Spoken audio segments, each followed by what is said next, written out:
ओम शांति। गुणों के सागर परमपिता परमात्मा हम आत्माओं को गुणवान बना रहे हैं। हम सभी देह अभिमान में आकर अवगुणों के शिकार हो गए थे। अभी गुणग्राही बना रहे हैं। आदत पड़ी हुई है बुराइयों को देखने की, लेकिन प्रभु भिन्न भिन्न विधियों से हमें समझाते हैं कि अवगुण देखने से हम आत्माओं का कितना नुकसान होता है। और अपना तो हम करते ही करते हैं, लेकिन दूसरे के अवगुण को और बढ़ाने के निमित्त बन जाते हैं। इसलिए हमको समझ देते हैं कि गुणों को ही देखो।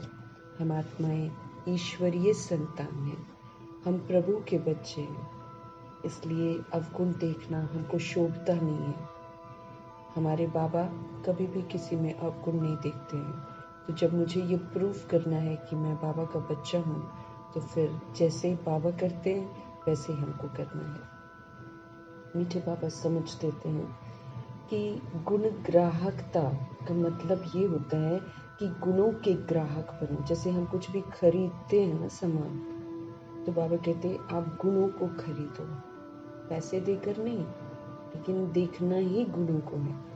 बाबा कहे हमको पहले तो ये देखना है कि हम किसके और किस क्वालिटी के माल के खरीदार हैं। जैसे दुनिया में माल खरीदते, ऐसे यहाँ पर हमको देखना है कि हम क्या खरीदते हैं। ये जो दुनिया है, यहाँ पर सतोगुणी, रजोगुणी और तमोगुणी संस्कार, यानी कि 3 तरह के संस्कार जो है ना, दूसरों में दिखाई देंगे। दैवी भी होंगे, मानवी भी होंगे, मनुष्य टाइप के, और आसुरी भी होंगे। इस स्तर का स्वभाव, अवस्था, दृष्टिकोण, चाल चलन बाहर मिलता है। उत्तम, मध्यम और कनिष्ठ 3 तरह के लोग बाहर मिलते हैं। अतः हमें अपने को देखना है और अपने से पूछना है हमें क्या चाहिए, हम किस चीज के ग्राहक हैं। यदि हम सही अर्थ में गुण ग्राहक हैं, तो हम इस दुनिया के बाजार से गुण ही लेंगे, और वो भी वास्तविक, जो कि बाबा हमको बताते हैं, बनावटी नहीं। क्योंकि आजकल बनावटी गुण भी मिलते हैं। हम बनावटी नहीं लेंगे, हम वास्तविक लेंगे। यदि हम देवता क्वालिटी के या फिर उत्तम क्वालिटी के सतो प्रधान गुण चाहते हैं, तो उसके लिए चाहे हमें कितना भी पुरुषार्थ का दान देना पड़े, हम उसे ही खरीदेंगे अथवा अपनाएंगे। और जो चीज़ हमारे मतलब की अब नहीं है, उसे हम बिल्कुल छोड़ देंगे। हमें अपना और मन रूपी तख्ती पर ना, हमें अपने मन पर लिख देना चाहिए ना कि हम गुण ग्राहक हैं। और जो गुण सतो प्रधान देवताओं में है, श्री लक्ष्मी, श्री नारायण में है, या सर्वोत्तम ब्राह्मण कुल में, पुरुषोत्तम युग में होते हैं, ईश्वरीय कुल में होते हैं, हम तो उसी को खरीदेंगे। माना अपने को, अपने मन को, अपने चित्त पर ये बिठा देना है, हम गुण ही देखेंगे। और वो भी जो बाबा पुरुषोत्तम संगम युग में हम आत्माओं को सिखाते हैं, वही हम लेंगे। बाकी सब चीज़ जो है हमारे काम, मतलब, पसंद या ढंग की नहीं है, इससे हम अवगुण दृष्टि से छूट जाएंगे। अर्थात अवगुण देखते हुए भी हम उन्हें कभी भी नहीं खरीदेंगे और दिव्य गुण ढूंढेंगे। उसके लिए बाबा कहते हैं पुरुषार्थ तो करना पड़ता है। ऐसे आदत नहीं पड़ती है, इतना सहज नहीं है कि हम सभी में गुण देखना शुरू कर देंगे। लेकिन बाबा कहे कि हमको ये आदत डालनी है, अपने दिमाग में डाल लेना है कि हम कौन सी चीज़ दूसरों में देखेंगे। और सारे 3 लेवल्स होते हैं, रजोगुणी भी होते हैं, सतोगुणी भी होते हैं, और फिर तमोगुणी भी होते हैं। तो हमको देख लेना है कि उत्तम, मध्यम, कनिष्ठ है ना, हमको टिका लेना है बुद्धि में कि हमको सतोगुणी ही देखना है। रजोगुणी भी कभी अच्छा कभी बुरा ऐसा होता है, और तमोगुणी तो हमेशा बुरा बुरा ही होते हैं ना। तो हमको कभी अच्छा कभी बुरा वाला लिस्ट में भी नहीं आना है, हमको सदा ही सब में अच्छाइयों को ही देखना है। इस विधि से बाबा कहते हैं इसका अटेंशन रखना पड़ता है। हर आत्मा में हमको, और फिर हम आत्माओं को बाबा ने बुद्धि दी है कि सभी को आत्मिक दृष्टि में देखो। हम आत्माओं को बाबा ने बुद्धि दी है कि जो मैं मुरली में सबको बोलता हूँ वही सब में देखो, सारी सोल्स में। अगर 7 गुण तो सभी सोल्स में बाहर है ना, बाकी हम सभी आत्माओं में तो बाबा हमको रोज सिखाते हैं, तो हम सदा सतोगुणी गुण को ही देखेंगे, हम दूसरी चीज़ों को देखेंगे ही नहीं। किसी में कोई कमी कमजोरी भी है तो वो अवगुण हमको नहीं देखना है, क्योंकि वो देखने से, और अगर हम उसको दैहिक दृष्टि से देखते तो वो हमारे अंदर आ जाता है। तो अपना भी ध्यान रखते हुए और आत्मा भाइयों का भी ध्यान रखते हुए हम प्रभु के बच्चे, जैसे प्रभु जी सबकी विशेषताओं को देखते हैं, हम भी विशेषता देखने की आदत डालेंगे, वरना दिमाग में डाल लेंगे बुराई तो सुननी ही नहीं है और न देखनी है और न किसी को वर्णन करनी है। प्रभु जी की शिक्षाओं को बुद्धि में रखते हुए मीठे मीठे परमात्मा को और ब्रह्मा माँ को हाजिर नाजिर करते हुए उन्हीं से हम उनके महावाक्यों को समझेंगे। आज की संगम युग की नई सुबह प्रभु जी फिर आए हुए हैं, मेरा प्रभु जी हमारे संपर्क में है, तो हम उनसे उनके महावाक्यों को सुनेंगे। जब तक मुरली हमको मिल रही है हमारे साथ बाबा हैं, और हमारे पास सुधरने का समय है, हमारे पास दिव्य आत्मा बनने का समय है। तो एक एक पल हम अपने आप को याद दिलाते रहेंगे हम ईश्वरीय संतान हैं और मुझे क्या करना है। तो दोनों आत्माओं को शक्तिशाली बाबा हमारा, सर्वशक्तिमान बाबा हमारा, साथ में उनकी शिक्षाओं पर एक्यूरेट चलने वाले ब्रह्मा माँ, दोनों को हाजिर नाजिर करते हुए हम उनसे उनके महावाक्यों को समझेंगे। वो हमको बहुत अच्छे से समझाते हैं और फिर विधि पूर्वक समझकर उसे अमल में लाएंगे। साथ साथ प्रभु जी के महावाक्य शक्तिशाली आत्मा भाइयों को समर्पित करेंगे, ताकि आत्मा भाइयों में भी जागृति आए, उनकी भी धरनी तैयार हो और वो सत्य को सुनने के लिए, सत्य को जानने के लिए, सत्य को याद करने के लिए, वापस घर चलने के लिए तैयार होना शुरू हो जाए। और साथ में जो बाबा के बच्चे हैं 16,108 33 करोड़ में से जो प्रभु जी को छोड़कर चले गए, और उन्हें फिर से हम दुआएं करेंगे, बाबा के महावाक्य उन्हें जगाएं ताकि वो और आत्मघात न करें, वापस प्रभु जी के साथ आए, और साथ में जो सोल से जुड़े हैं उसको भी प्रभु जी से जोड़े। इन्हीं दुआओं के साथ और अलबेली आत्माओं के प्रति भी प्रभु जी के महावाक्य समर्पित करते हुए हम, और प्रकृति को भी, वायुमंडल को भी और तत्वों को भी समर्पित करते हुए, क्योंकि सबको सशक्त बनाना है, सबको पवित्र बनाना हम आत्माओं का कर्तव्य है। तो प्रभु जी की वाणी पढ़ते पढ़ते ये वाणी की ताकत भी वहाँ पर जाए, ताकि फिर से प्रकृति खूबसूरत बने, फिर से तत्व सारे सतुगुणी बने, और ये वायुमंडल जिसमें व्यर्थ और नकारात्मकता भर गई है ये भी फिर से समर्थ बने। इन्हीं दुआओं के साथ फिर हम देखते हैं आज हमारे मीठे मीठे परमात्मा हम आत्माओं को कैसे मीठा बनाते हैं। मीठे मीठे बाबा बोले, मीठे बच्चे, यहाँ तुम बदलने के लिए आए। जैसे मम्मा कहती है ना, अगर तुम नहीं बदलोगे तो तुम बदली हुई दुनिया में नहीं आ सकते हो। बदली हुई दुनिया में आना है तो फिर पहले तुम बदलो और फिर दुनिया को बदलो, फिर भाग्य मिलेगा। अच्छी विधि है ना। किसी को मुफ्त में कुछ मिलता नहीं है, और ऐसा भी नहीं है कि किसी को पक्षपात होता है। हमारे हाथ में है, हम जितना कमाएं उस कमाई के साथ हम जाएंगे।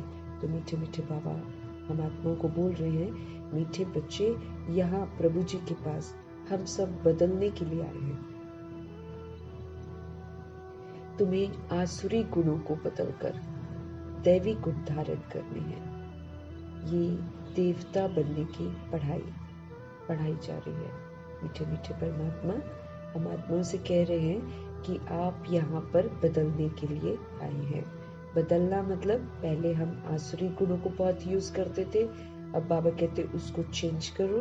अब बाबा जो दैवी गुण सिखा रहे हैं उसको धारण करना है। ये देवता बनने की पढ़ाई है, इसे हमें याद रखना है।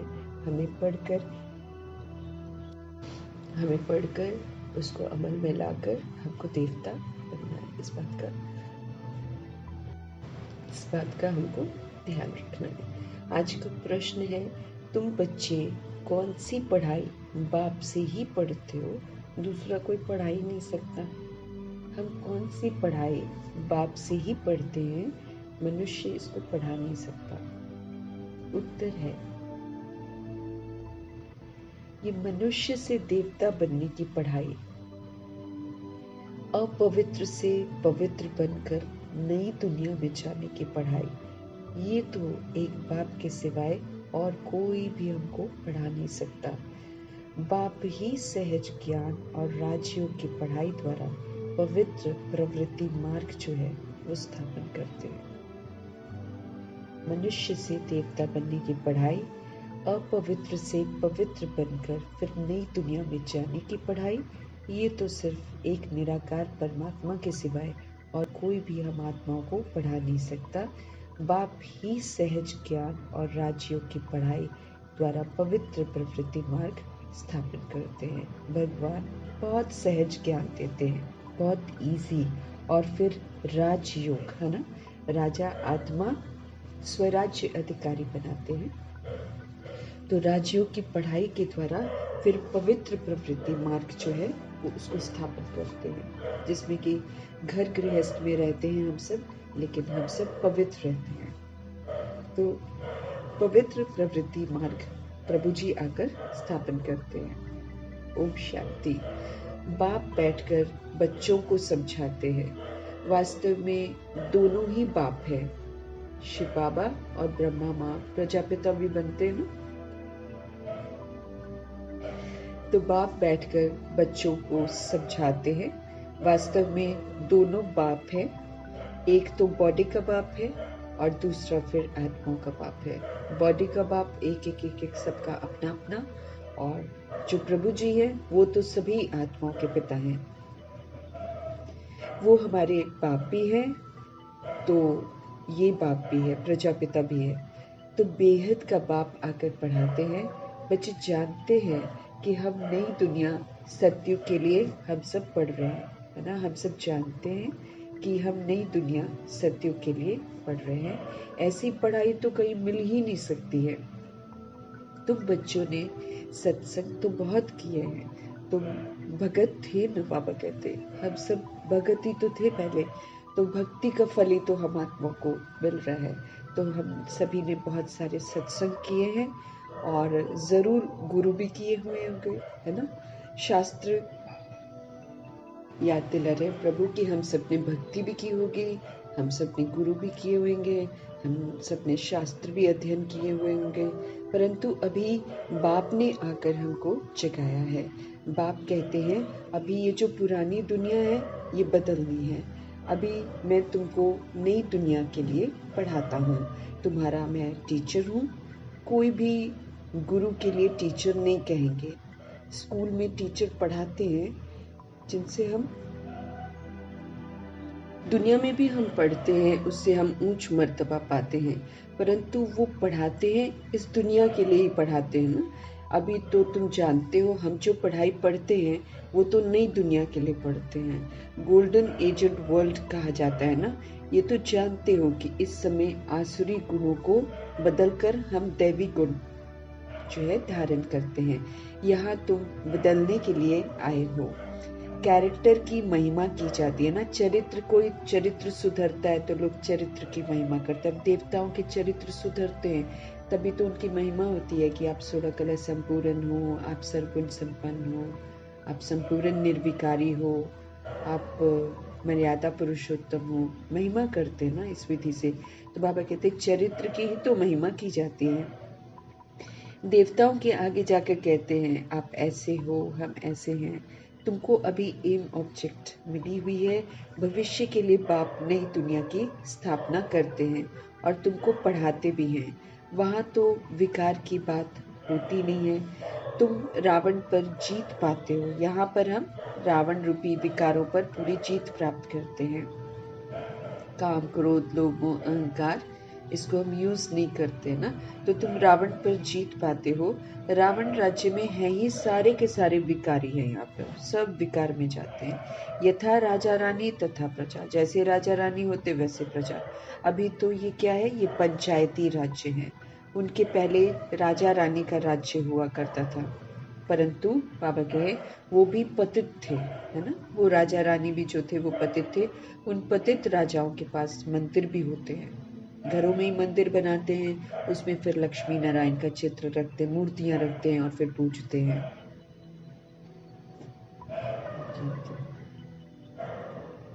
पतित जो राजा होते हैं उनके पास मंदिर भी होते हैं, इसलिए तो बोलते हैं ना, राजाओं का राजा बनाते हैं बाबा। निर्विकारी देवताओं की पूजा करते हैं, जिनमें विकार नहीं होते हैं उनकी पूजा करते हैं, जानते हैं वो देवता पास्ट में होकर गए हैं, अभी उनका राज्य है नहीं। बाप आत्माओं को पावन बनाते हैं और याद भी दिलाते हैं कि तुम देवता शरीर वाले थे। हमको याद दिलाते हैं तुम्हारी आत्मा भी पवित्र थी और तुम्हारा शरीर भी पवित्र था। अब फिर से बाप आकर हम सभी सोल्स को पतित से पावन बनाते हैं, इसलिए ही तुम यहाँ पर आए हो। याद दिला रहे हैं ना कि सिर्फ मुरली सुनने के लिए नहीं आए हो, नहीं तो अक्सर क्या होता है, मुरली सुनी घर गए, है ना। तो मम्मा भी बोलती है आप में बदलाव आना चाहिए, आपको अनुभव होना चाहिए कि बदलाव आ रहा, और हर दिन बेटर बेटर बेटर, है ना, फिर बेस्ट तक पहुँचना है।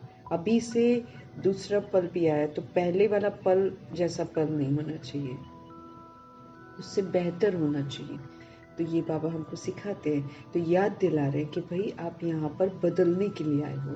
तो हमको देखना है कि कितना अवगुण हमें खत्म होते जा रहे हैं और कितना गुण धारण होते जा रहे हैं, कितना पतितपना खत्म होते जा रहा है, कितना पवित्र बना रहे हैं, कितना देह अभिमान खत्म होता जा रहा है, कितना हम आत्म अभिमानी बनते हैं। ये जो बदलाव है ये हम आत्माओं को अपने आप में अब देखना है, क्योंकि ये हमें आना चाहिए। तो हमेशा हम याद रखेंगे हम मीठे मीठे परमात्मा के पास बदलने के लिए आए हुए हैं।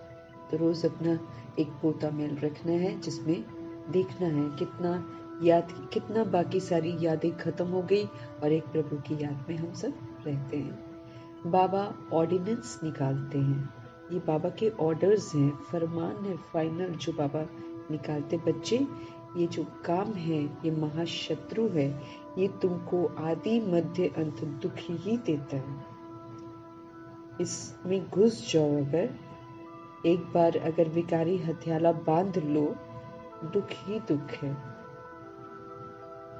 आत्मघात होता है, आत्मा अशांत होती है, उसको समझ में नहीं आता है, लेकिन वो अशांत होना शुरू कर देती है, क्रोध आना शुरू हो जाएगा उसको, फिर मोह में फंस जाते हैं, है ना। तो दुख ही दुख है। मोह आता है तो हर चीज पर अधिकार समझते, अपना समझते हैं, लेकिन वो बिल्कुल डिफरेंट निकलते हैं। तो बाबा ऑर्डिनेंस निकालते, बच्चे ये जो काम है ना ये महाशत्रु है आत्मा का, ये तुमको आदि मध्य अंत दुख देता है। इसके चक्कर में आने से मीठे बाबा कहते शुरुआत आत्मघात से होती है, फिर उसके बाद तो दुख ही दुख हम खरीदते हैं। अभी तुमको गृहस्थ में रहते हुए पावन बनना है। अब जो सोल्स हम लोग गृहस्थ में आ गए हैं, बाबा कहे अब आपको इसी में रहते हुए पावन बनना है। ऐसे नहीं देवी देवता आपस में प्यार नहीं करते होंगे, परंतु वहां विकारी दृष्टि नहीं होती, वहां जैसे रूहानी प्यार के संस्कार यहाँ से लेकर जाते हैं ना, वैसे जैसे तहजीब बाबा अभी सिखा रहे हैं हम लोग को जीने की, वही वाले संस्कार जाते हैं। तो आपस में वहां पर जैसे रूहानी प्यार बाबा यहाँ पर सिखाते हैं, वैसा ही प्यार रूहानियत वाला वहां पर रहता है। तो बाबा कहते हैं ऐसे नहीं देवी देवता कोई आपस में प्यार नहीं करते होंगे, परंतु वहां विकारी दृष्टि नहीं होती है, निर्विकारी होकर सब रहते हैं। दैहिक दृष्टि ही नहीं होती है, देह को वो लोग देखते ही नहीं है। सभी तो सुंदर सुंदर होते हैं, कोई किसी को नहीं देखता, कोई किसी से प्रभावित नहीं होता। बाप भी कहते हैं, और सृष्टि जब निर्विकारी से शुरू हुई है ना, वहां भी योग बल से ऊपर से सोल्स को नीचे बुलाते हैं। तो जब उस विधि से वृद्धि हो सकती है तो प्रभु कहते गंदे काम क्यों करने हैं, गंदे काम करके गिरावट में आ जाते हैं। जब वृद्धि यूं भी हो सकती है, हम सोल्स को बुला सकते हैं योग के बल से पवित्रता में रहकर, तो फिर ये एक नया सिस्टम जो देह अभिमान में आकर किया है, ये क्यों करना है। मीठे बाबा कहते हैं, बाप भी कहते हैं गृहस्थ व्यवहार में रहते कमल फूल समान रहो। जैसे कमल पर कीचड़ का प्रभाव नहीं पड़ता है, ऐसे ही यूं तो गृहस्थ चारों तरफ कीचड़ हो गया है, गंदे काम होते हैं, लेकिन बाबा कहे आप इसके बीच में रहते, आप कमल फूल की तरह रह सकते हो ना।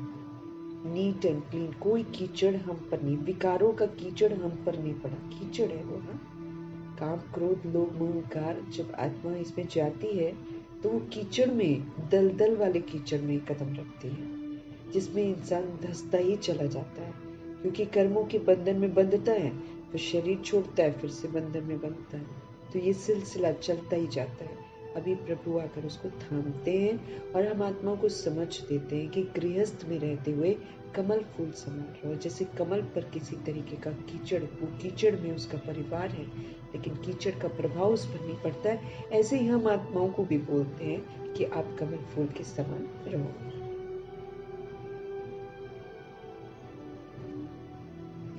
अपना भविष्य हमको ऐसा बनाना है जैसे तुम पवित्र जोड़ी थे ना, बाबा कहते हैं वैसे बनाना। हर एक आत्मा भिन्न नाम रूप लेकर पाठ बजाती आई है। अभी तुम्हारा ये है अंतिम पाठ हो गया। बाबा कहते 63 जन्म आपने विस्मृति का पाठ बजा लिया, तो अब ये अंतिम पाठ चल रहा है ना। समाप्ति के पहले प्रभु जी आकर हमसे मिलते हैं। बाबा कहते यूं तो तुमने अलग अलग नाम रूप लेकर पाठ बजाया है, अभी तुम्हारा ये जो है अंतिम पाठ चल रहा है। पवित्रता के लिए बहुत मूंझते हैं, है ना, अच्छी बात बाबा सिखाते हैं, लेकिन इस कदर अपवित्रता ने घर बना रखा है कि जब पवित्र रहने की बात की जाती है, यूं आत्मा पसंद भी करती है, बच्चों को पहले पवित्र रखती है, पसंद करती है पवित्रता, अपवित्रता से उस समय नफरत करती है, लेकिन फिर वही है कि समझ नहीं होती है तो फिर से उसको अपवित्र भी बनाती है।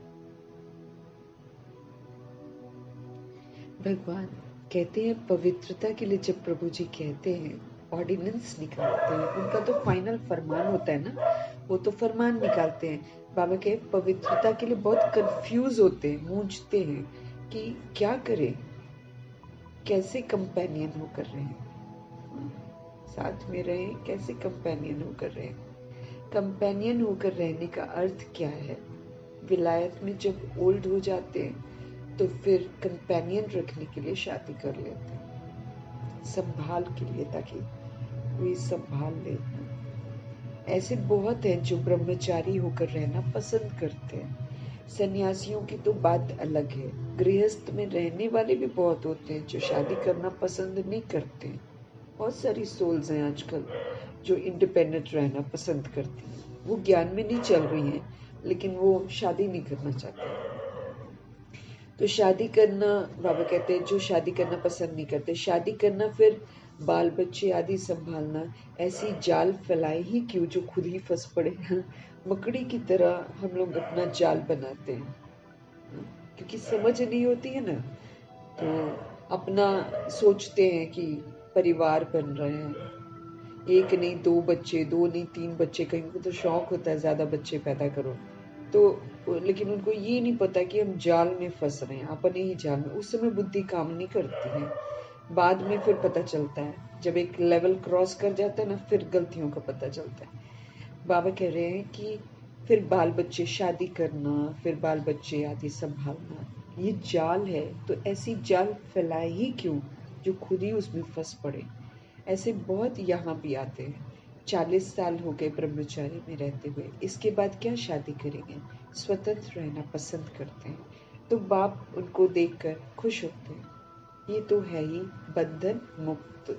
बाकी रहा शरीर का बंधन, तो उसमें तो देह सहित सबको भूलना ही है। उनके लिए इजी हो जाता है भूलना सब कुछ। ये जो बंधन में बंधते हैं उसके बाद, हालांकि चीजें हमारी होती नहीं है, ये सच है, लेकिन फिर भी बंधन में इंसान बंधा रहता है। फिर भी मेरे मेरे के गीत जल्दी बंद नहीं करता है जब तक शरीर न छूट जाए। तो ये तो है ही बंधन मुक्त, बाकी रहा शरीर का बंधन। उसमें देह सहित तो सभी को भूलना है, सिर्फ एक बाप को अब याद करना है। अच्छा लगेगा जब हम बाप को याद करेंगे। देह को याद करना और देहधारी को याद करने से हम अच्छा अनुभव नहीं करते। कोई भी देहधारी क्राइस्ट आदि को याद हमको नहीं करना है।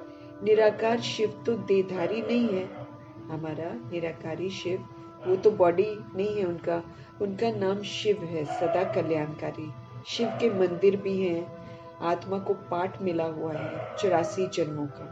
ये अविनाशी ड्रामा है, इसमें कुछ भी बाबा कहे बदली नहीं हो सकता, क्योंकि सोल्स अपना पार्ट बजाती है ना, उनका तो फिक्स हो जाता है। इसलिए अविनाशी ड्रामा है, इसमें कुछ भी बदल नहीं सकता है। एक बार फिक्स हो गया तो बदल नहीं सकता है। तुम जानते हो पहले पहले हमारा धर्म कर्म जो श्रेष्ठ था ना, वो अब एकदम भ्रष्ट बन गया।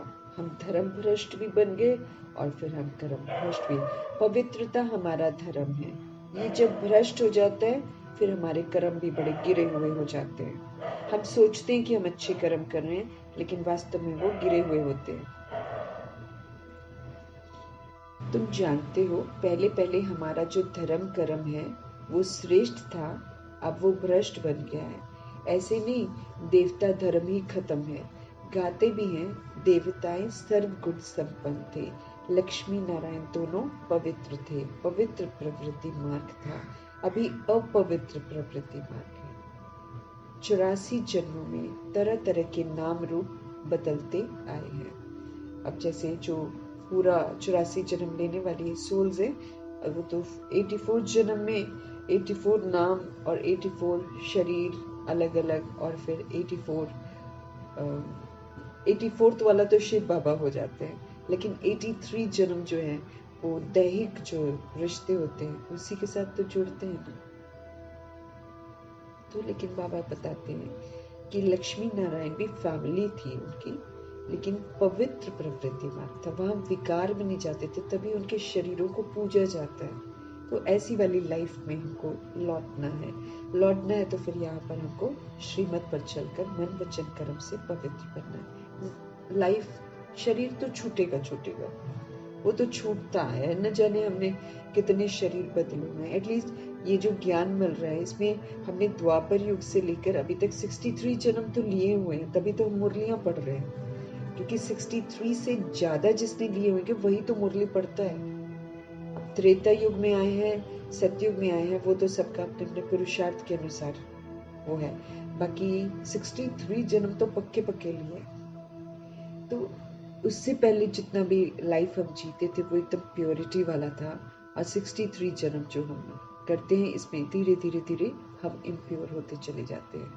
तो अपवित्र प्रवृत्ति मार्ग है। 84 जन्मों में भिन्न भिन्न हमारे नाम रूप बदलते हैं। 84वें में ब्रह्मा कुमारी नाम मिलता है। और शुरू में बाबा नाम भी जरूर बदलते थे सोल्स के ना, तो सोल्स के जब नाम बदलते थे तो अच्छे अच्छे नाम रखते थे, लेकिन बाबा कहे फिर जाकर कुछ बच्चे छोड़कर चले जाते थे। फिर बाबा ने नाम की लिस्ट देनी बंद कर दी। नहीं तो फिर नाम की लिस्ट आती थी संदेशी के पास, संदेशी लेकर आती थी वो सारी पूरी लिस्ट है, फिर उसके अनुसार नाम दिए जाते थे जैसी इक्वालिटी। लेकिन कुछ सोल्स ने उसको प्रूव किया कि हम ऐसी सोल है, लेकिन बाकी जो है बाबा कहे सोल्स जो हैं उन्होंने प्रूफ नहीं किया, वो छोड़कर अपवित्र मार्ग में चले जाते। फिर बाबा ने नाम देने ही बंद कर दिए। तो 84वां जन्म प्रभु जी से बीके ब्रह्मा कुमारी का टाइटल मिलता है। उससे पहले फिर शरीर के माँ बाप जो नाम अपने मन मर्जी से रखे वो रखते हैं। कैसे टेढ़े बांग के नाम भी रखते हैं आजकल। तो बाबा कहते होते लक्ष्मी नारायण नहीं है, लेकिन साउथ इंडियन वगैरह जो है, साउथ में जो रहती हैं सोल्स, वो सारे इसी तरीके के नाम, राधे कृष्ण लक्ष्मी नारायण, अब सारे विकार में भी जाते हैं। तो बाबा कहते 84 जन्मों में भिन्न भिन्न नाम रूप बदलता है, शरीर भी बदल जाते हैं, फिर नाम भी बदलते हैं। बाप ने बताया है मीठे मीठे बच्चों, तुम अपने जन्मों को नहीं जानते हो, मैं तुमको 84 जन्मों की कहानी सुनाता हूँ। तो जरूर पहले जन्म से लेकर समझाना पड़ेगा ना। तुम पवित्र थे, अब तुम विकारी बने हो, तो देवताओं के आगे जाकर फिर तुम माथा टेकते हो।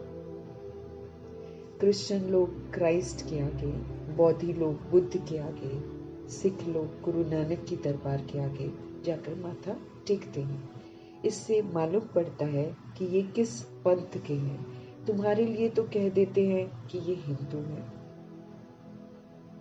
आदि सनातन देवी देवता धर्म कहाँ गया, किसी को पता ही नहीं है, प्रायः लोप हो गया है। भारत में चित्र बहुत सारे बनाए हुए हैं, मनुष्यों की भी अनेक मतें हैं। यहाँ पर शिव के भी बहुत सारे नाम रख दिए, है ना। अमरनाथ है, पशुपतिनाथ है, वैद्यनाथ है, सोमनाथ है। तो तरह तरह के नाम शिव जी के भी रख दिए, जबकि उनका नाम सदा शिव है, वो सदा कल्याणकारी है। असल में उनका एक ही नाम शिव है, ऐसे भी नहीं उन्होंने पुनर्जन्म लिया है तब नाम फिरते जाते नहीं। मनुष्यों की अनेक मतें हैं, है ना। संस्कार अंदर रिकॉर्डेड होंगे ना, उसी के अनुसार कि उन्होंने हमारा इलाज किया तो वैद्यनाथ हो गया, अमर कथा सुनाई तो अमरनाथ हो गया, ज्ञान रूपी सोमरस पिलाया तो सोमनाथ हो गया, है ना। ऐसे जो सोल्स बाबा के बच्चे होंगे ना, उन्होंने ऐसे ऐसे नाम रखे होंगे बस, लेकिन समझ नहीं होगी ना। पर अंदर कहीं, जैसे ब्रह्मा जी ने सबसे पहले सोमनाथ टेम्पल बनवाया, है ना, तो ज्ञान रूपी सोमरस पिलाते हैं प्रभु जी, इसलिए तो ब्रह्मा जी ने तो पूरा रस भी रखा है, इसलिए अपने जो भी संस्कार है उसके अनुसार वो बनाते हैं। परंतु यही है कि सोल्स जो है पिछली बातों से विस्मृत हो जाती है, समझा नहीं पाती, समझाते फिर प्रभु आकर है। बाबा कहे असल में उनका एक ही नाम शिव है, ऐसे भी नहीं कि उसने पुनर्जन्म लिए हैं तब नाम फिरते जाते, नहीं। मनुष्यों की तो बहुत सारी मतें हैं, तो अनेक नाम रखते हैं ना। श्रीनाथ द्वारे में जाओ तो वहां भी बैठे तो वही लक्ष्मी नारायण है, जगन्नाथ के मंदिर में भी मूर्ति वही है, नाम खाली अलग अलग रख दिए हैं। जब तुम सूर्यवंशी थे तो पूजा नहीं करते थे, क्योंकि पूज्य सोल्स किसकी पूजा करेंगे। तुम सारे विश्व पर राज्य करते थे, सुखी थे तुम, श्रीमत पर श्रेष्ठ राज्य स्थापन किया था, उसको कहा जाता है सुख धाम। और कोई ऐसे नहीं कहेंगे कि हमको पाप बढ़ाते हैं, मनुष्य से देवता बनाते हैं। निशानी भी है, जरूर उन्हों का ही राज्य था। वहाँ किले आदि नहीं होते हैं, किले आदि बनाते हैं सुरक्षा के लिए। इन देवी देवताओं के राज्य में किले आदि नहीं थे, कोई चोरी डकैती नहीं था। तृप्त आत्माएं क्या करेंगी किले बनाकर, कोई किसी से लड़ता झगड़ता नहीं था। ये किले वगैरह भी फिर राजा वगैरह बनाते हैं द्वापर युग में। दूसरा कोई चढ़ाई करने वाला होता नहीं, ये तो प्रभु के द्वारा स्थापन किया हुआ किंगडम है, जिसमें हम सभी सोल्स उन्हीं की मौजूदगी में अपना मर्तबा तय करते हैं, अपनी सीट बुक करते हैं, प्रभु जी उस पर स्टैंप लगा देते हैं, फिर वो फिक्स हो जाती है। तो यहाँ तो और कुछ किला बनाने की जरूरत ही नहीं है। तो देवी देवताओं के राज्य में किले आदि थे नहीं, दूसरा कोई चढ़ाई करने वाला होता नहीं। अभी तुम जानते हो हम उसी देवी देवता धर्म में फिर से ट्रांसफर हो रहे हैं। उसके लिए राजयोग की पढ़ाई हम पढ़ रहे हैं। राजाई, अगर राजाई हमको पानी है ना, तो फिर जो क्वालिफिकेशंस है वो सारे हमको धारण करने हैं और अपने आप को क्वालिफाई करना है। उसके लिए तुम राज्यों की पढ़ाई पढ़ रहे हो, राजाई पानी है ना। भगवान वाच मैं तुमको राजाओं का राजा बनाता हूँ। अभी तो कोई राजा रानी यहाँ पर नहीं है, कितने लड़ाई झगड़े आदि होते रहते हैं। ये है कलयुग, ये आयरन एज वर्ल्ड है। तुम गोल्डन एज में थे, अभी फिर पुरुषोत्तम संगम युग पर तुम खड़े हो। बाप तुमको पहले नंबर में ले जाने के लिए आए हैं, सबका कल्याण करते हैं। तुम जानते हो हमारा भी कल्याण होता है, पहले पहले हम जरूर सतयुग में आएंगे। बाकी जो धर्म है वो सब शांति धाम में चले जाएंगे। उनको तो सतयुग में नहीं आना है, क्योंकि वो ईश्वरीय पढ़ाई नहीं पढ़ते हैं, उनका अपना रोल है। तो जो धर्म है वो सारे शांति धाम में चले जाएंगे। बाप कहते हैं सबको पवित्र भी बनना है, लेकिन भले वो शांति धाम में जाकर रहेंगे, लेकिन जाने से पहले तो हर आत्मा को पवित्र बनना है, क्योंकि वो पवित्र धाम है, परम धाम पवित्र धाम है। तो जैसे हम ओरिजिनल में थे, हमको वैसा बनना है। भगवान हमको समझ देते हैं, या तो खुद बन जाओ, है ना, श्रीमत पर चलकर पवित्र बन जाओ, या फिर सजाओं के लिए तैयार हो जाओ, लेकिन पवित्र तो बनना है। तो मेरे को अपने आप को समझा देना है कि मुझे पवित्र तो बनना है। अगर प्रभु के नजरों में ऊंचा उठना है तो फिर उनके बताए हुए रास्ते पर चलकर हमको पवित्र पहले, समय से पहले, हमें समय को शिक्षक नहीं बनाना। समय शिक्षक बनेगा, जैसे कल बाबा ने स्लोगन बोला ना, समय को शिक्षक अगर हम बनाएंगे, वो तो फिर समय को गया ना सारा क्रेडिट, तो वो तो फिर हम सजा खाकर, हमको सजा देकर समय जो है पवित्र बनाएगा। ऐसे थोड़ी बन जाएंगे, क्योंकि समय पर बनना मतलब, समय को शिक्षक बनाना मतलब अंत में पवित्र बनना। वो तो फिर समय हमको पनिश करेगा पहले, तो वैसा वाला पवित्र बनने से तो कोई फायदा नहीं है। बाबा बोले वो तो फिर आपने समय को शिक्षक बनना है। आपको तो विश्व का शिक्षक बनना, मतलब स्व परिवर्तन पहले करना है, फिर दूसरी सोल्स के लिए एक इंस्पिरेशन बनना है। तो बाबा कहे पहले पहले हम जरूर सत्युग में आएंगे, बाकी जितने धर्म है वो शांति धाम में चले जाएंगे। बाप स्पष्ट करते हैं पवित्र तो सबको बनना है। तुम हो ही पवित्र देश के रहने वाले, जिसको निर्वाण धाम कहा जाता है ना। कल भी स्मृति दिलाई, तुम यहाँ के निवासी नहीं हो, तुम परम धाम के निवासी हो। बाप कहते हैं सबको पवित्र भी बनना है। तुम हो ही पवित्र देश के रहने वाले, जिसको निर्वाण धाम कहा जाता है। वाणी से परे सिर्फ अशरीरी आत्माएं रहती हैं। वाणी से परे सिर्फ वो सोल्स रहती हैं, अशरीरी आत्माएं रहती हैं, जहाँ बॉडी नहीं होता। बाप तुमको अब वाणी से परे ले जाते हैं। अब सभी सोल्स को प्रभु जी अब घर वापस ले जाने के लिए, है ना। ड्रामा खत्म हुआ है तो घर तो वापस जाना चाहिए ना। घर वापस जाएंगे, फिर से खेल में आएंगे, लेकिन थोड़े समय के लिए वापस जाएंगे। फिर ये सृष्टि का जो कलयुगी वायुमंडल है, ये पूरा क्लीन होना है। इतनी सारी बॉडीज है, सारी क्लीन करेंगे वो लोग, प्रकृति क्लीन करेगी। और फिर बॉडी नहीं, बॉडी के साथ कितना गंदा फर्नीचर है, इतना सारा, बहुत सारा सामान है, कहाँ क्या करेंगे, इसमें से एक भी नहीं रहेगा। इसलिए इसकी सफाई होनी है, और हम सोल्स को बाबा घर ले जाने के लिए, लेकिन घर ऐसे नहीं ले जा सकते हैं, इसलिए बोलते हैं जल्दी जल्दी पवित्र बनो। निर्वाण धाम, वाणी से परे धाम लेकर जाना चाहते हैं। वाणी से परे सिर्फ अशरीरी आत्मा रहती है, ओनली सोल रहती है, बॉडी नहीं। बाप तुमको अफवानी से परे ले जाते हैं। ऐसा तो कोई कह ही न सके कि हम तुमको निर्वाण धाम, शांति धाम में ले जाता हूँ। कोई भी गुरु, संत, महात्मा बोल सकते हैं क्या? ऐसे बोल ही नहीं सकता। धर्म स्थापक बोल सकते हैं क्या कि हम आपको निर्वाण धाम, शांति धाम में ले जाएंगे? अता पता ही नहीं उनको निर्वाण धाम का। वो तो ये कह देते हैं कि हम तो ब्रह्म में लीन होंगे। तुम बच्चे जानते हो अभी ये तमो प्रधान दुनिया है, इसमें तुमको स्वाद नहीं आएगा। इसलिए नई दुनिया की स्थापना और पुरानी दुनिया का विनाश करने के लिए भगवान को यहाँ आना ही पड़ता है। अब ये कलयुग है, ये बिल्कुल डर्टी हो गया है, तमो प्रधान हो गया है, इसमें अच्छा नहीं लगेगा हम आत्माओं को। इसलिए नई दुनिया की स्थापना और पुरानी दुनिया का विनाश करने के लिए भगवान जी को आना पड़ता है। शिव जयंती भी यहीं पर मनाते हैं। तो क्या आकर करते, कोई बताए? किसी को नहीं मालूम, बस ये कह के पार्वती के साथ शादी होती है, शिवलिंग की ही धागा बांधकर शादी करते हैं। जयंती मनाते तो जरूर वो आते होंगे ना, रथ पर विराजमान होते हैं। उन्होंने फिर वो घोड़े गाड़ी का रथ दिखा दिया है। बाप बैठकर समझाते हैं कि मैं किस रथ पर सवार कर होता हूँ। शरीर रूपी रथ लेते हैं। बच्चों को बताता हूँ ये ज्ञान फिर प्रायः लोप हो जाएगा। जब ये दुनिया समाप्त हो जाएगी, ज्ञान प्रायः लोप हो जाएगा। ज्ञान से जो बनते हैं वो सोल्स पार्ट बजाएंगे, जैसे देवता पार्ट बजाएंगे।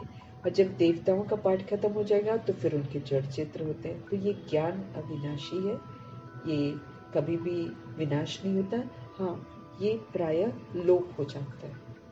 इसकी जो प्रारब्ध है वो दिखाई देती है और अंत तक दिखाई देती है। इनके 84 जन्मों के अंत में बाबा को आना पड़ता है ना। 84वां जन्म जो होता है वो ब्रह्मा जी का नया नाम पड़ता है ना, दादा लेखराज का। ये ज्ञान कोई भी दे नहीं सकता। ज्ञान है दिन और भक्ति है रात। जब 84वां जन्म हो जाता है एडॉप्शन वाला, तभी तो बाबा ज्ञान देते। फिर उस एडॉप्शन वाले जन्म में प्रजापिता ब्रह्मा पूरा पुरुषार्थ करते हैं, उसमें व्यक्त से अव्यक्त होकर फिर अव्यक्त पाठ भी हो जाते हैं। तो ये 84वां जन्म हो जाता है। अंत में बाबा को आना पड़ता है। ये ज्ञान कोई दे नहीं सकता। ज्ञान है दिन और भक्ति है रात। नीचे उतरते ही रहते हैं। भक्ति का कितना शो है, कितने कुंभ के मेले हैं, फलाने मेले लगते रहते हैं। ऐसे कोई भी नहीं कहता है कि अभी तुमको पवित्र बनकर नई दुनिया में जाना है। बाप ही बतलाते हैं कि अभी संगम युग है। तुमको पढ़ाई भी वही मिलती है जो कल पहले आपको मिली थी। मनुष्य से देवता बने थे, गायन भी है, मनुष्य से देवता किए, करत न लागी वार। तो जरूर बाप ही तो बनाएंगे, क्योंकि वही पवित्रता का सागर है। तुम जानते हो हम सब अपवित्र गृहस्थ धर्म वाले थे।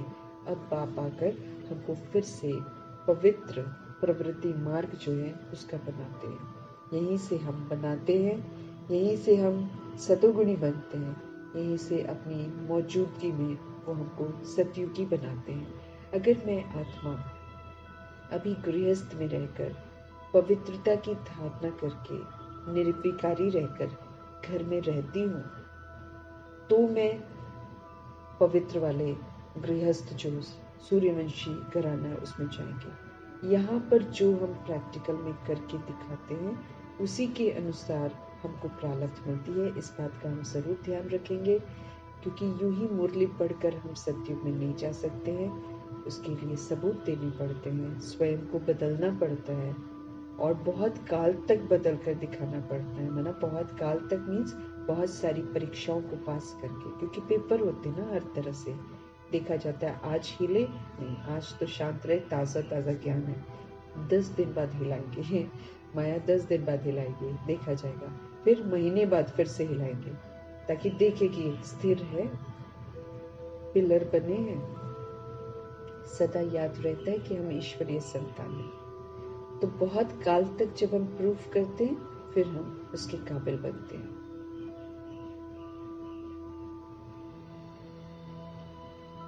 ऐसे कोई भी नहीं कहता है कि अभी तुमको पवित्र बनकर फिर नई दुनिया में जाना है। ये तो बाप ही बतलाते हैं कि अभी संगम युग है। तुमको पढ़ाई भी वही मिलती है जो कल पहले मिली थी, मनुष्य से देवता बनने की। गायन भी है, मनुष्य से देवता किए, करत न लागी वार। तो जरूर बाप ही बनाएंगे ना। तो तुम जानते हो हम अपवित्र गृहस्थ धर्म वाले थे। अभी बाप आकर हमको फिर से पवित्र प्रवृत्ति मार्ग का बनाते। बिल्कुल दैहिक दृष्टि समाप्त हो जाए, दैहिक रिश्ते वाली दृष्टि बिल्कुल समाप्त हो जाए। हम एक ही घर में रहकर पवित्र बनकर उसका सबूत दें। तुम बहुत ऊंच मर्तबा पाते हो अगर हम प्रभु जी की श्रीमत पर चलते हैं और पवित्र प्रवृत्ति मार्ग बनाते हैं। तो फिर बाबा कहते बहुत ऊंच मर्तबा पाते हो। ऊंच ते ऊंच बाप कितना ऊंच बनाते हैं। बाप की है श्री श्री, अर्थात श्रेष्ठ ते श्रेष्ठ मत। अगर हम इस श्रेष्ठ मत पर चलते हैं तो हम श्रेष्ठ बनते हैं, चलेंगे तो श्रेष्ठ। इसीलिए बाबा कहते ना, आप श्रीमत पर चलो, देवता तो हम आपको बना देंगे। बस इसी श्रीमत पर चलने की तो कश्मकश है। ये दे अभिमान श्रीमत पर चलने नहीं देता, जबकि श्रीमत कितनी श्रेष्ठ है, अच्छी है, हमारे हित के लिए। अगर बाबा कहते क्रोध नहीं करो तो मेरे अच्छे के लिए तो है। हम फिर अच्छे भी बनते हैं, हम फिर दुनिया को अच्छा भी बनाते, दोनों कार्य करने, क्योंकि हमने दुनिया को खराब किया हुआ है। और हम बोलकर किसी को अच्छा नहीं बना सकते। ये चीज ठीक होनी चाहिए, वो चीज ठीक होनी चाहिए, ऐसा हम बोलते हैं ना। बाबा कहते आप ठीक हो जाओ, चीजें ठीक हो जाएंगी। तो ऊंचे ते ऊंचा बाप कितना हमको ऊंच बनाते हैं। बाप की ही तो श्री श्री अर्थात श्रेष्ठ ते श्रेष्ठ मत है। हम सभी इस श्रेष्ठ मत पर चलकर श्रेष्ठ बनते हैं। श्री श्री के अर्थ का किसी को पता ही नहीं है, इसलिए दुनिया में श्री श्री टाइटल रखे हुए हैं। श्री श्री तो वो होता है ना जो सभी आत्माओं को श्रेष्ठ बना दे, श्रेष्ठ मत दे, वो तो एक प्रभु जी हैं। तो श्री श्री के अर्थ को अर्थ का किसी को पता ही नहीं है। एक शिव बाबा का ही ये टाइटल है, परंतु वो फिर अपने को भी श्री श्री कह देते हैं, है ना, दुनिया में श्री श्री। और वैसे भी एक तो श्री श्री है, और फिर ऐसे भी दुनिया में सारी सोल्स को भी श्रीमती और श्रीमान बोल देते हैं। बाबा कहे एक ही शिव बाबा है जो इस टाइटल का हकदार है, लेकिन फिर बाबा कहते दुनिया वाले भी अपने आप को श्री श्री कह देते हैं। माला फेरी जाती है ना, माला है 108 की, उन्होंने 16,108 की बनाई है, उसमें 8 तो आने ही हैं, 4 जोड़ी और 1 पाप, 8 रतन और 9वां हूँ मैं, है ना, नवरतन दिखाते ना, उनको रतन कहते हैं। उनको ऐसा बनाने वाला कौन? शिव बाबा। तुम बाप के द्वारा अभी पारस बुद्धि बनते हो, हम सब पत्थर बुद्धि बन गए थे, हमको समझ नहीं थी कि हम क्या कर रहे हैं, उल्टे काम कर रहे थे और शोभते भी नहीं वो काम कर रहे थे। अभी प्रभु जी हमको फिर से पारस बुद्धि बना रहे हैं। रंगून में बाबा कहते, रंगून में एक तालाब है, कहते हैं उनमें स्नान करने से परियां बन जाती हैं। कहानियां भी तो ऐसी बना रखी है, कोई न बनता, बस सुनी सुनाई बातें करते हैं। कहते हैं उनमें स्नान करने से परियां बन जाती हैं, वास्तव में ज्ञान स्नान है। उसको फिर यादगार में उन्होंने पानी वाला स्नान बोला ना, बस पानी बना दिया। बाबा कहे वास्तव में ज्ञान स्नान है, इसमें आत्मा नहाती है, रोज ज्ञान सुनती है तो नहाती है, हाँ? इसको ज्ञान स्नान बोल देते हैं। तो वास्तव में ये ज्ञान स्नान जिससे तुम देवता बन जाते हो, बाकी वो तो सब है भक्ति मार्ग की बातें जो दुनिया वाले बनाते हैं। ये तो कभी हो नहीं सकता कि पानी में स्नान करने से परी बन जाएंगे, ये सब है भक्ति मार्ग। क्या क्या बाबा कहते बातें बना दी हैं सारी दुनिया ने, कुछ भी समझते नहीं। अभी तुम समझते हो, तुम्हारा ही तो यादगार दिलवाड़ा है, गुरु शिखर आदि खड़ा है। बाबा देखो आकर बताते, नहीं तो हमको कहाँ पता है। यादगार बने हुए हैं, लोग यादगार देखने जाते हैं, दिलवाड़ा टेम्पल भी देखने जाते हैं, लेकिन जब तक प्रभु से समझ नहीं मिलती है, समझ में ही नहीं आता है कि वो दिलवाड़ा में क्या यादगार बना हुआ है। ऐसे गुरु शिखर की चोटी भी बनी बना। अभी संगम युग में एक तरफ हम प्रभु जी से पढ़ते हैं और एक तरफ प्रभु जी हम आत्माओं को यादगार भी दिखाते हैं, कैसे यादगार बने। तो दिलवाड़ा टेम्पल का जो राज है वो बाबा ने बताया। फिर Guru Shikhar right at the top Shiv Baba है, तो गुरु शिखर की चोटी भी वहां पर बनी है। बाकी नीचे अधर कुमारी के मंदिर भी है, कुमारियों के मंदिर भी बने हुए हैं, यादगार बने हुए हैं। बाप बहुत ऊंच रहते हैं ना, इसीलिए गुरु शिखर की चोटी दिखाते हैं, राइट एट द टॉप।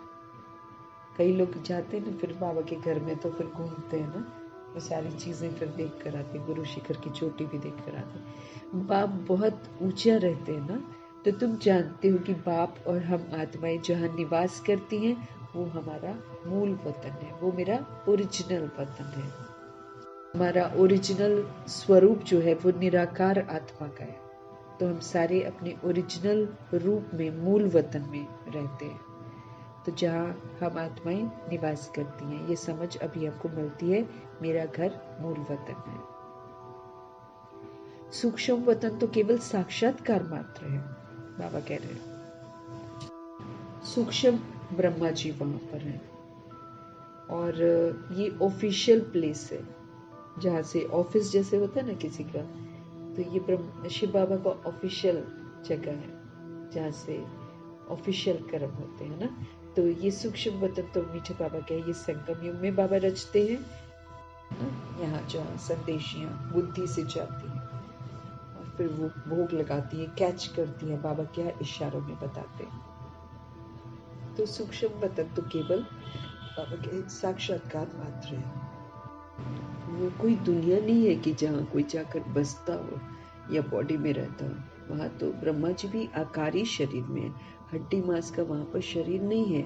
तो बाबा कहते हैं वो तो केवल साक्षात्कार मात्र है, वो कोई दुनिया नहीं है। सूक्ष्म वतन व मूल वतन के लिए ये नहीं कहेंगे कि वर्ल्ड हिस्ट्री वहाँ पर रिपीट होती है। मूल वतन और सूक्ष्म वतन के लिए नहीं कहेंगे कि वहाँ पर वर्ल्ड हिस्ट्री रिपीट होती है।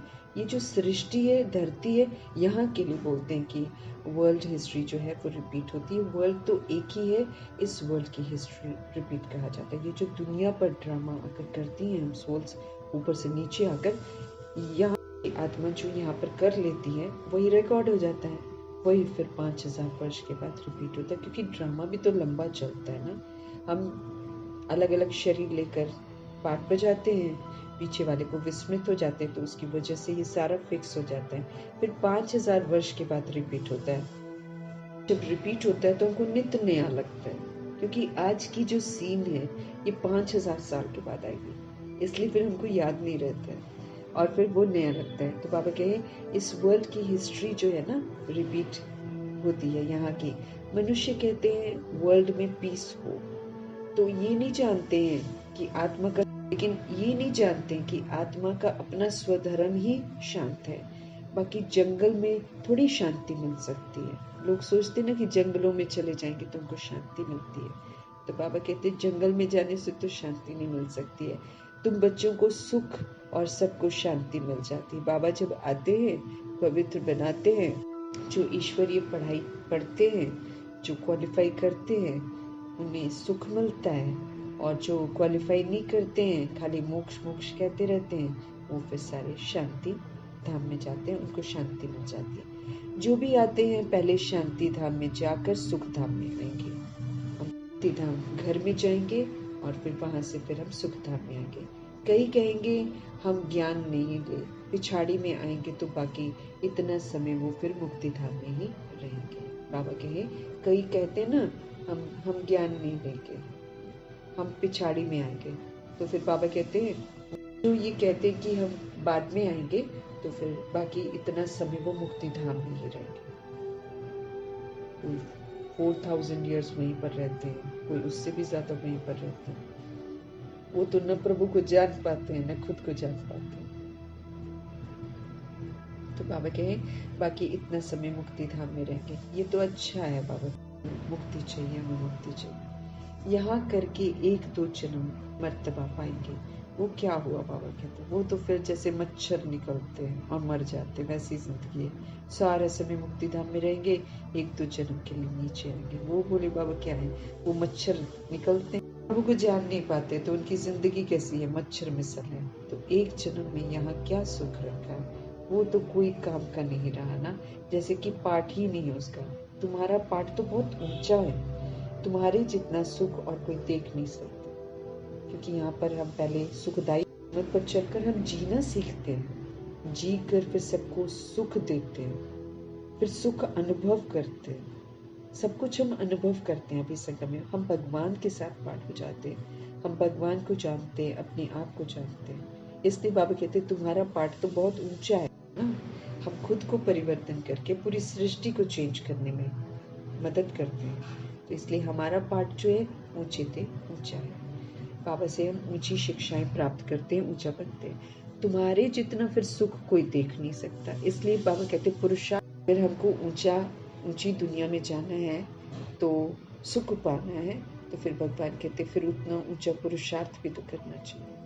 करते भी रहते हैं। कल पहले भी तुमने पुरुषार्थ किया था, अपने पुरुषार्थ के अनुसार तुमने अपनी प्रारब्ध भी पाई थी। पुरुषार्थ बिगड़ तो बाबा कहते पुरुषार्थ के बिना तो बाबा कहे प्रारब्ध पा नहीं सकते, पुरुषार्थ तो जरूर करना है। बाप कहते हैं ये भी ड्रामा बना हुआ है, तुम्हारा भी पुरुषार्थ चल पड़ेगा, ऐसे तो चल न सके। ये ड्रामा बना हुआ है, तुम्हारा भी पुरुषार्थ चल पड़ेगा, ऐसे तो चल न सके। तुमको पुरुषार्थ तो जरूर करना पड़े, पुरुषार्थ बिगड़ थोड़ी कुछ होना है। खांसी आप पे कैसे ठीक होगी? अगर हमको खांसी हो जाती है तो फिर वो अपने आप कैसे ठीक होगी? दवाई तो लेने का पुरुषार्थ करना पड़ेगा ना। कोई कोई ऐसे भी ड्रामा पर बैठ जाते हैं जो ड्रामा में हो, ऐसे फिर पुरुषार्थ नहीं करते, कहेंगे चलो जो ड्रामा में होगा ना वो हो जाएगा, जो मैंने कल पहले किया होगा ना वही हो जाएगा, और फिर हाथ पे हाथ धर के बैठ जाते हैं। तो बाबा कहे कोई कोई ऐसे भी है जो ड्रामा पर बैठ जाते हैं, जो ड्रामा में होगा, ऐसा उल्टा ज्ञान बुद्धि में नहीं बिठाना है। बाबा कहे ये भी माया विघ्न डालती है, हमें उल्टा ज्ञान बुद्धि में नहीं बिठाना है, ये भी माया विघ्न डालती है कि हम बैठ जाएंगे जो ड्रामा में होगा। बच्चे पढ़ाई को ही छोड़ देते हैं, इसको कहा जाता है माया से हार। जो बच्चे पढ़ाई छोड़ देते हैं वो माया से हार खा लेते हैं। लड़ाई है ना, बाबा कहते हैं माया से हमारी लड़ाई है। माया हमको उल्टा मार्ग ही सिखाएगी, माया हमको कलयुग अट्रैक्टिव दिखा देगी, ऐसी है माया।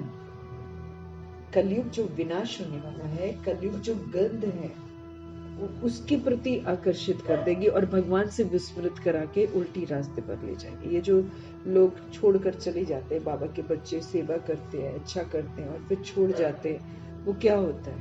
माया उनको उल्टे मार्ग पर ले गई है।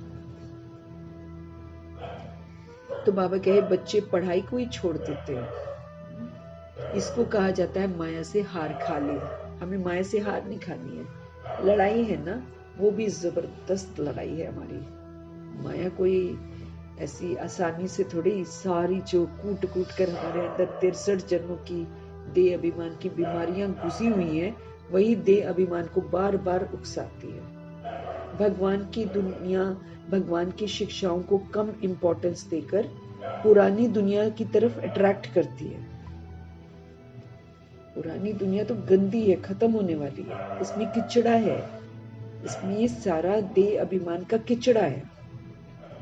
लेकिन माया ऐसी है कि जो सोल प्रभु का ज्ञान लेते हैं ना, उसको भी विस्मृत कर देगी, ज्ञान छुड़वा देगी, बाबा को छुड़वा देगी, और ये कलयुग की दुनिया को कहेगी इसको देख। तो बाबा कहे इस चक्कर में बच्चे क्या करते हैं, पढ़ाई ही छोड़ देते हैं, इतना विघन डाल देती है माया। इसको कहा जाता है कि माया से हार खा ले। लड़ाई है ना, वो भी बाबा कहते हैं जबरदस्त लड़ाई है, कोई छोटी मोटी नहीं है। तरह तरह के व्यर्थ ख्यालात ले आएगी, नकारात्मक ख्यालात ले आएगी, दिल शिकस्त करेगी। जो चीजें हम ज्यादा बात करते हैं वही चीजें ऐसा अनुभव कराएगी कि फिर से वही चीज है, ऐसे करती है माया। गंदे ख्यालात भी लाएगी। एक्चुअली सारी हमारे अंदर रिकॉर्डेड है चीजें जो इमर्ज हो रही हैं। तो जबरदस्त लड़ाई है माया से। अच्छा, तो सावधानी से हमको इस लड़ाई को लड़ना है और इस पर जीत प्राप्त करनी है, महावीर बनना है, हार थोड़ी खानी है। अच्छा, मीठे मीठे सिकिलते बच्चों प्रति माता पिता बाप दादा का याद प्यार और गुड मॉर्निंग। रूहानी बाप की रूहानी बच्चों को नमस्ते। हम रूहानी बच्चों की भी रूहानी बाप को दिल से, जान से, सिख से, प्रेम से, पूरे रिगार्ड से, मोहब्बत से, दिल से एकदम प्यार भरी नमस्ते। और भगवान जी का बहुत बहुत शुक्रिया, वो हम आत्माओं को पढ़ा रहे हैं। अब जिम्मेवारी मुझ आत्मा की, जो वो पढ़ा रहे हैं उसको अमल में लाकर हम अपने आप को पूरी तरह से शिक्षित करें, हम अपने आप को पिलर बनाएं, ज्ञान को अच्छे से समझें, माया की चाल को भी अच्छे से समझें, और जबरदस्त 8 पेपर जो होने हैं उसके लिए तैयार हो जाए।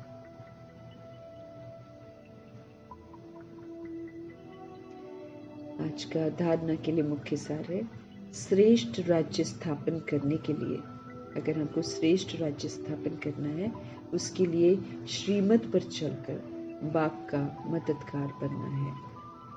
जैसे देवताएं निर्विकारी हैं, ऐसे गृहस्थ में रहते हमको निर्विकारी बनना है। देवताएं निर्विकारी हैं, ऐसे गृहस्थ में रहते हमको निर्विकारी बनना है। पवित्र प्रवृत्ति अब हमको बनानी है। तो श्रेष्ठ राज्य स्थापन करने के लिए हमें श्रीमत पर चलकर प्रभु जी का मददगार बनना है। जैसे देवताएं जो हैं निर्विकारी हैं, ऐसे गृहस्थ में रहते हमको निर्विकारी बनना है और पवित्र प्रवृत्ति बनानी है। ड्रामा की पॉइंट को उल्टे रूप से यूज नहीं करना। जैसे बाबा कहते ड्रामा में फिक्स है, जो भाभी है वही होगी, तो कई लोग ऐसे बैठ जाएंगे, पुरुषार्थ नहीं करेंगे। तो भगवान कहते हैं ड्रामा की पॉइंट जो बाबा बताते हैं ना, उसको उल्टे रूप से यूज नहीं करना है। ड्रामा कहकर हमको बैठ नहीं जाना है। पढ़ाई पर हमको पूरा ध्यान देना है। पुरुषार्थ से अपनी श्रेष्ठ प्रारब्ध हमको बनानी है। पूरा ध्यान हमको पढ़ाई पर देना है और पुरुषार्थ करना है, इससे अपनी श्रेष्ठ प्रारब्ध हमको बनानी है। तो ड्रामा की पॉइंट को उल्टे रूप से हमको यूज नहीं करना है। ड्रामा कहकर हमको बैठ नहीं जाना है। पढ़ाई पर हमको पूरा ध्यान देना है। पुरुषार्थ से अपनी श्रेष्ठ प्रारब्ध हमको बनानी है। सतगुरु जी का आज का वरदान। कमल पुष्प का सिंबल बुद्धि में रखकर अपने को सैंपल समझने वाले न्यारे और प्यारे भव। मीठे परमात्मा कह रहे हैं कमल पुष्प का जो सिंबल है उसको बुद्धि में रखना है और फिर अपने को क्या बनाना है, सैंपल बनाना है। अपने को सैंपल समझने वाले न्यारे और प्यारे भव का वरदान प्राप्त करना है। प्रवृत्ति में रहने वालों का सिंबल है कमल का फूल। तो कमल बनो और अमल करो। हाँ, कमल बनो बाबा कहते हैं और अमल करो। अगर अमल नहीं करते हैं तो फिर कमल भी नहीं बन सकते। अगर हम शिक्षाओं को अमल में नहीं लाएंगे तो फिर हम कमल नहीं बन सकते ना। तो कमल पुष्प का सिंबल बुद्धि में रखकर भगवान कहते हैं सैंपल समझकर चलो ना। मना कीचड़ है लेकिन कीचड़ का प्रभाव मेरे पर नहीं है। कमल आसन पर विराजमान होकर स्वदर्शन चक्रधारी बनकर शंख ध्वनि करनी है और श्रेष्ठ कर्मा करने हैं। और जो है बाबा कहे शंख ध्वनि, फिर कमल आसन पर विराजमान होकर ही तो कर सकते हैं, नहीं तो कीचड़ तो फिर हमको गंदा कर देगा। अपनी स्थिति को ऊंचा बनाकर रखना है। कमल पर जैसे कोई डाल नहीं सकता कीचड़, ऐसे हम पर भी कोई डाल नहीं सकता। भगवान कहते हैं इसका सिंबल बुद्धि में रखकर स्वयं को सैंपल समझकर चलो। सेवा करते न्यारे रहो, सेवा करते प्यारे बनो। सिर्फ प्यारे मत बनो लेकिन न्यारे बनकर प्यारे बनो। डिटैच होकर, एक डिटैच सोल ही प्यारी लगती है। वो सबके साथ सेवा करेगी, सबके साथ रहेगी, लेकिन अटैचमेंट किसी के साथ नहीं होगा उसका। तो बाबा कहते सेवा करते डिटैच रहो और प्यारे बनो। सिर्फ प्यारे नहीं बनना लेकिन न्यारे बनकर प्यारे बनना, क्योंकि प्यार कभी लगाव के रूप में भी बदल जाता है। इसलिए कोई भी सेवा करते न्यारे और प्यारे रहो। सेवा सभी की करनी है लेकिन डिटैच होकर करनी है, अटैचमेंट में आकर नहीं। तो कमल पुष्प डिटैच रहता है। सारा परिवार कीचड़ में है, परिवार के लिए कीचड़ में नहीं जाता हो, डिटैच रहता है। तो दुनिया कीचड़ में है, दलदल में है, लेकिन हम उसके प्रभाव में नहीं आकर जब सैंपल बनेंगे तभी तो उनको भी कीचड़ से निकालेंगे। हमें तो कीचड़ से निकलना है और फिर दूसरी सोल्स को निकालने में मदद भी करनी है। आत्मा भाई है ना, तो उनको भी निकालने में हमको मददगार बनना है। तो कमल पुष्प का सिंबल हमको बुद्धि में सदा रखना है। अपने को सैंपल समझने वाले न्यारे और प्यारे भाव, प्रवृत्ति में रहने वालों का सिंबल ही कमल पुष्प है, क्योंकि प्रवृत्ति में रहते पवित्र बनना है। तो कमल भी बनो और फिर अमल करो। अगर हम शिक्षाओं को अमल में नहीं लाते हैं तो फिर कमल भी नहीं बन सकते। तो कमल पुष्प का सिंबल बुद्धि में रखकर भगवान कहते सैंपल समझो अपने आप को और सैंपल समझकर चलो। सेवा करते न्यारे रहो, अटैचमेंट में नहीं आना है और फिर प्यारे बनो। सिर्फ प्यारे नहीं बनना लेकिन न्यारे बनकर प्यारे बनना, क्योंकि प्यार तो कभी कभी फिर अटैचमेंट का रूप ले लेता है। इसलिए कोई भी सेवा अगर हम करते हैं तो न्यारे और प्यारे बनकर करनी है।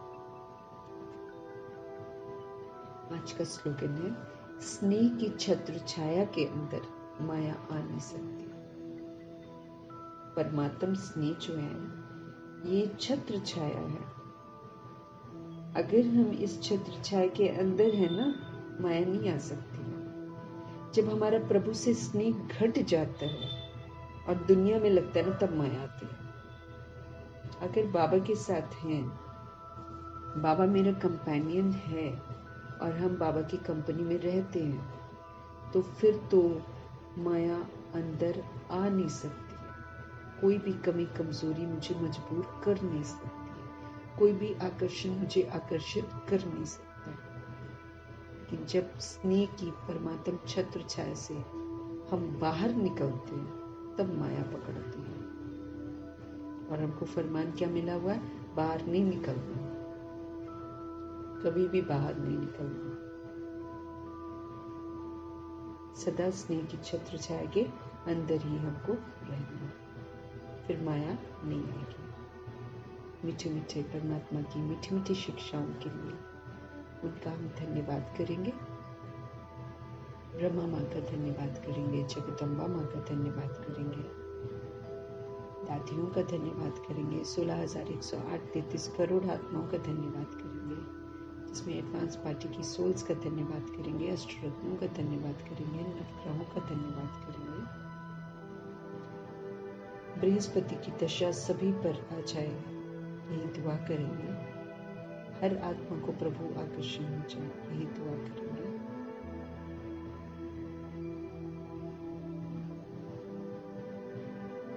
पांचों तत्वों का धन्यवाद करेंगे। ड्रामा का धन्यवाद, प्रकृति का धन्यवाद, माया का धन्यवाद, यमदूत का धन्यवाद, द्वापर युग कलयुग में आने वाली सारी सोल्स का धन्यवाद,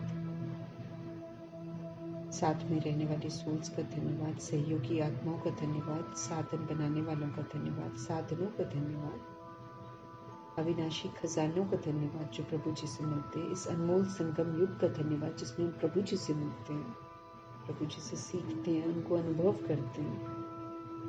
बाप को नहीं जाना तो फिर हमने क्या जाना।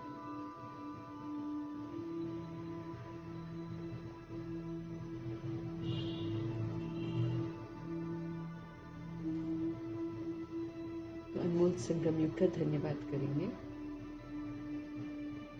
पूरे यूनिवर्स का धन्यवाद करेंगे।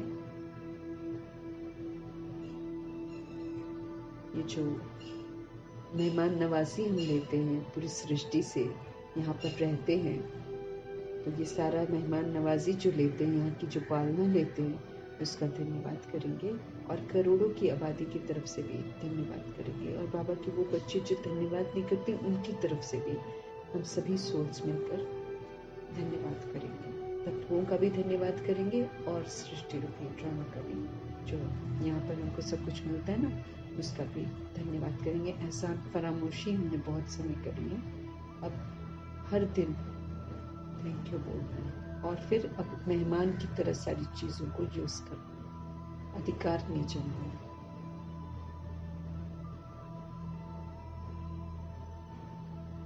इन्हीं दुआओं के साथ सभी का धन्यवाद करते, आप सभी सोल्स का धन्यवाद करते हुए भी ओम शांति।